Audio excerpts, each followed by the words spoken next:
Hello, my dear English learners. Welcome back to Christ English Practice. I am your English trainer, R. Madhivanan, sharing this video lesson with you. In this video, we will learn about framing verbal questions or yes or no questions with action verbs in 3 simple tenses. இந்த video பதிவில் நாம்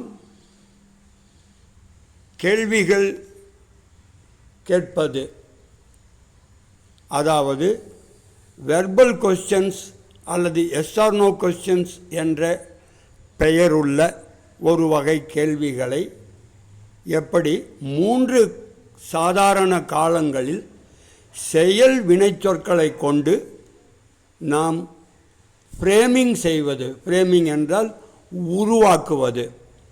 மீண்டும் தலைப்பு, ஃப்ரேமிங்னா உருவாக்குதல். Verbal questions அல்லது S or no questions என்றால் வினைச்சொற்களை அடிப்படையாக கொண்டு கேட்கப்படும் கேள்விகள் அல்லது எஸ் ஆர் நோ கொஸ்டின்ஸ். இந்த கேள்விகளுக்கான பதில் ஆம் இல்லை என்ற சொற்களை கொண்டு ஆரம்பிப்பதால் இதற்கு எஸ் ஆர் நோ கொஸ்டின்ஸ் என்று வேறு பெயர் உண்டு. ஆக framing verbal questions are yes or no questions with action verbs, செயல் வினைச்சொற்களை கொண்டு 3 காலங்களில் இன் 3 சிம்பிள் டென்சஸ், வினைச்சொல் கேள்வி அல்லது ஆம் இல்லை பதில் தரும் கேள்வி 3 சாதாரண காலங்களில். பேசிக் பிராக்டிஸ், அடிப்படை பயிற்சி. இது மிக சிறிய வாக்கியத்தை கொண்டு செய்யப்படும் ஒரு பயிற்சி மற்றும் உடன்பாடு வாக்கியத்தை முதலில் சொல்லி அதன் பிறகு அதையே கேள்வியாக மாற்றுவது. பாருங்கள், பேசிக் பிராக்டிஸ், அடிப்படை பயிற்சி. சிம்பிள் ப்ரெசன்ட் டென்ஸ், நீ போகிறாய், இது உடன்பாடு வாக்கியம், அதாவது யூ கோ. உடன்பாடு வாக்கியம்னா கேள்வி வாக்கியத்திற்கு மாறான வார்த்தை, அதாவது பதில் வாக்கியம்னு கூட சொல்லலாம்.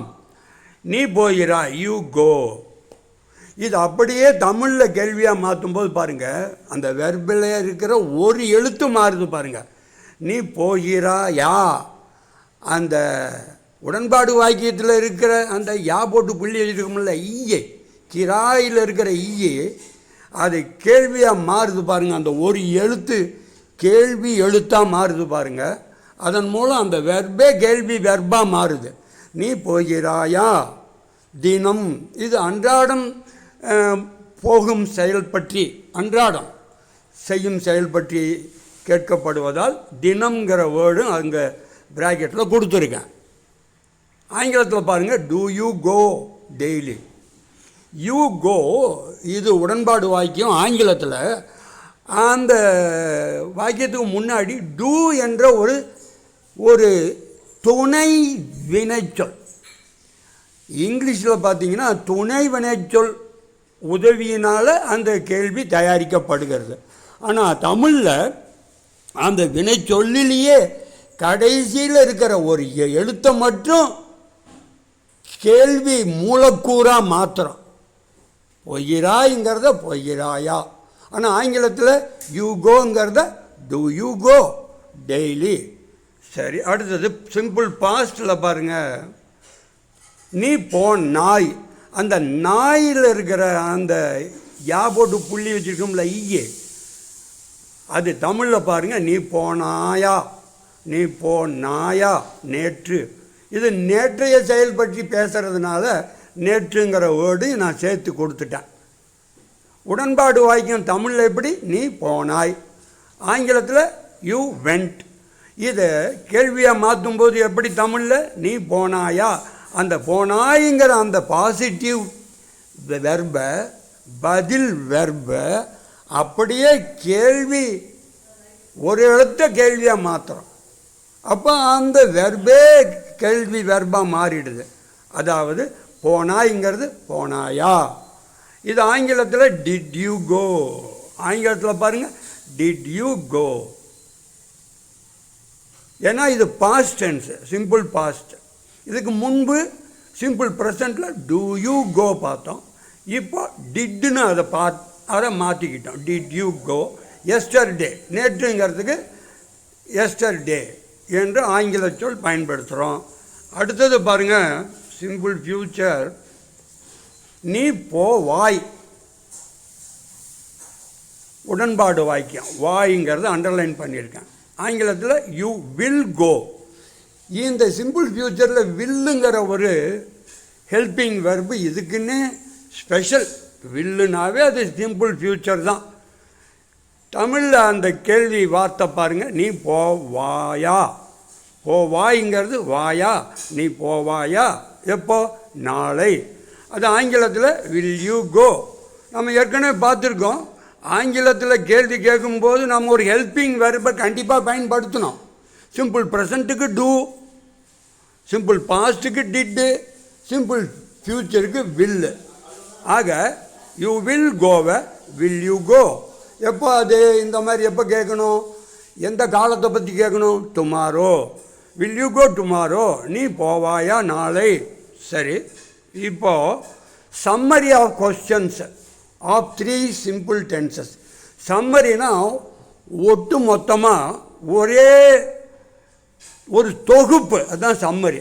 அதை பாருங்கள், நீ போகிறாயா, போனாயா, போவாயா. நீ போகிறாயா, கிராயா, நாயா, வாயா. இதை வழக்கு தமிழில் எப்படி சொல்கிறோம் பாருங்கள்.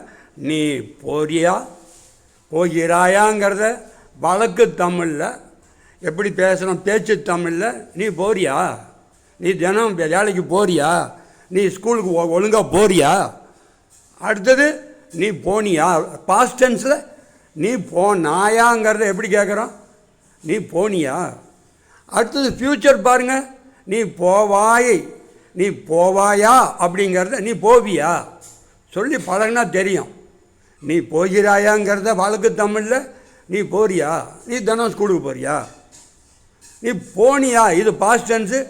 நீ போனாயாங்கிறத நீ போனியா, நேற்று பள்ளிக்கூடம் போனியா. நாளை பற்றி கேள்வி கேட்கும்போது நீ போவாயான்னு கேட்குறோம் தூய்மை தமிழில், தூய தமிழில். ஆனால் வழக்கு தமிழில் நீ போவியா. இதெல்லாம் மாணவர்கள் புரிந்து கொண்டால் தமிழ் அந்த வார்த்தை தான் நமக்கு ஒரு தூண்டுகோலாக இருக்கணும் ஆங்கிலத்தை பேசுகிறதுக்கு. அந்த அடிப்படையில் தான் இப்போ நான் இந்த வீடியோ போட்டிருக்கேன். தமிழ் கேள்வி சொற்கள், அது வினைச்சொல் கேள்வியாக நாம் பயன்படுத்தும் போது பேச்சு தமிழில் எப்படி இருக்குது, எழுத்து தமிழில் எப்படி இருக்குதுன்னு 2 உதாரணமும் நான் கொடுத்துருக்கேன். கவனித்து பாருங்கள், இது கொஞ்சம் இன்ட்ரெஸ்டிங்காக இருக்கும். சரி, இப்போ இங்கிலீஷில் பாருங்கள். டூ யூ கோ சம்மரி, கேள்வியின் சம்மரி தொகுப்பு. ப்ரெசன்ட் டென்ஸு, பாஸ்ட் டென்ஸு, ஃப்யூச்சருக்கு பாருங்கள்.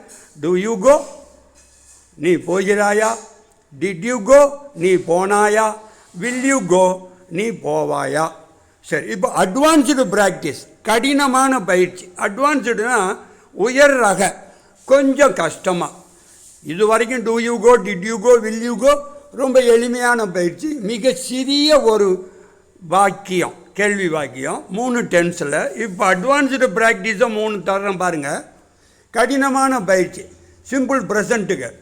நீ தினமும் பள்ளிக்கு பேருந்தால் போகிறாயா. ஏற்கனவே என்ன பார்த்தோம்? நீ போகிறாயா, நீங்கிற வார்த்தை, அப்புறம் போகிறாயா. அதாவது சப்ஜெக்டு வெர்பு ஆகிய 2 பகுதி உள்ள வாக்கியத்தை பார்த்தோம். இப்போது தினமும் பள்ளிக்கு பேருந்தால் என்ற 3 கூடுதல் தகவல்களை சேர்த்து அந்த சிம்பிள் ப்ரெசண்ட்டில் கேள்வி கேட்குறோம். இப்போது இதை கேள்வி கேட்கும்போது கொஞ்சம் தடுமாறுவோம், இருந்தாலும் அந்த பயிற்சியில் வந்துடும். எப்படி அதை நாம் ஆரம்பிக்கணும்? முதல்ல டூ யூ கோன்னு ஆரம்பிச்சுக்கிட்டு பாருங்கள். டூ யூ கோ, நீ போகிறாயா. டூ யூ கோ, நீ போகிறாயா. Do you go to school by bus everyday. நீ போகிறாயா. முதல்ல அதை வந்துடணும். அதுக்கப்புறம்தான் இந்த கூடுதல் தகவல்லாம் இருக்குது இல்லைங்க. பள்ளிக்கு, do you go to school. நீ பள்ளிக்கு. By bus பேருந்தால். எவ்ரிடே தினமும். இப்போ பாருங்க, டு யூ கோ நீ போகிறாயா. எங்கே? To school. எப்படி? By bus. எப்பொழுது? Everyday. Do you go to school by bus everyday. இதன் மூலம் ஒரு எளிய பயிற்சியை பேசிக் ப்ராக்டிஸ் பண்ணினதுனால போக போக நமக்கு கடின பயிற்சியும் ஈஸியாக நாம் செய்ய முடியும். சிம்பிள் பாஸ்ட்டுக்கு பாருங்கள். நீ நேற்று பள்ளிக்கு பேருந்தால் போனாயா. நீ நேற்று பள்ளிக்கு பேருந்தால் போனாயா. டிட்டு போட்டு கேட்கணும். Did you go to school by bus yesterday. Did you go நீ போனாயா. டு ஸ்கூல் பள்ளிக்கு. எங்கே? பள்ளிக்கு. பை பஸ் எப்படி? By bus. எப்பொழுது? நேற்று. ஆக இந்த சொல் ஆர்டர் மாறுது பாருங்க. அந்த நேற்றுங்கிற வார்த்தை கடைசிக்கு வந்துடுது பாருங்க. காலச்சொல் கடைசிக்கு வந்துடுது. அதை கொஞ்சம் கவனிக்கணும். வேர்டு ஆர்டர், சொல் சீரமைப்பு மாறுது. ஓகே. அடுத்தது சிம்பிள் ஃபியூச்சர். நீ நாளை பள்ளிக்கு பேருந்தால் போவாயா. நீ நாளை பள்ளிக்கு பேருந்தால் போவாயா. Will you go to school by bus tomorrow. நாளைங்கிற வேர்டு வர்றதுனால அந்த வில்லுங்கிற வார்த்தை ஹெல்பிங் வெர்பை முன்னாடி போட்டால் தான் கேள்வி அமையும். சிம்பிள் ப்ரெசன்ட் டென்ஸில் do you go. Simple past டென்ஸில் டிட் யூ கோ. சிம்பிள் ஃபியூச்சருக்கு will you go. Will you go அந்த நாளைங்கிற வார்த்தை பின்னாடி வந்துடுது பாருங்கள், டுமாரோ. அப்போ வில் யூ கோ எங்கே? To school. எப்படி? By bus. எப்பொழுது? நாளை. Will you go to school by bus tomorrow. Okay my dear English learners, இப்போ கேள்வி கேட்டுட்டோம். இதே மாதிரி வேறு சில உதாரணங்களை அடுத்த வீடியோக்களில் பார்க்கலாம். Wish you good luck with your English practice. Good bye and take care.